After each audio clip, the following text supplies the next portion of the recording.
একদম ছোট মুদিখানার দোকান থেকে শুরু করে এই টু হুইলার পর্যন্ত সমস্ত জায়গাতেই মানুষ স্বতঃস্ফূর্তভাবে প্রধানমন্ত্রীকে অভিনন্দন জানাচ্ছেন, মানুষ খুশি। কারণ কোভিডোত্তর পরিস্থিতিতে সারা পৃথিবীতে যে অর্থনৈতিক অস্থিরতা শুরু হয়েছে, গোটা ইউরোপ চলে গেছে মন্দার কবলে। আমেরিকায় নিত্য প্রয়োজনীয় জিনিসপত্রের মূল্য বৃদ্ধি, কিন্তু ভারতবর্ষে মুদ্রাস্ফীতিটা কিন্তু নিয়ন্ত্রণ করা গেছে। মূল্যবৃদ্ধি সে অর্থে ভারতবর্ষে বিদেশের দেশগুলোর মতো হয়নি। এটা পৃথিবীর মানুষ অবাক বিষয়ে তাকিয়ে দেখছেন।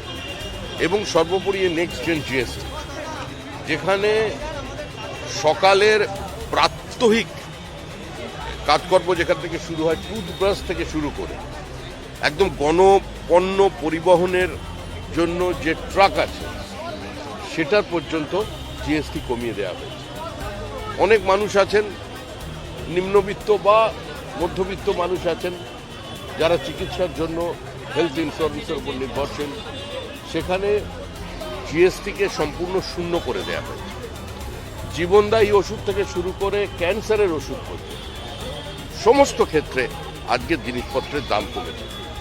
যেরকম মাখন ঘি দাম কমেছে, সেরকম একদম শিশুদের যে পেন, খাতা, পেন্সিল, ইরেজার, সেখানের দাম কমেছে।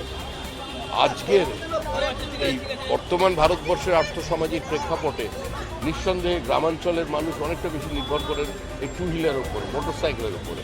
মোটরসাইকেলের দাম কমেছে। মধ্যবিত্ত মানুষের একটা স্বপ্ন থাকে একটা গাড়ি কিনবেন, সেই 10 লক্ষ টাকা পর্যন্ত যে গাড়ি, 11 লক্ষ টাকায় যে গাড়ি বিক্রি হতো, সেখানেও তারা 10% সাশ্রয় পাচ্ছে।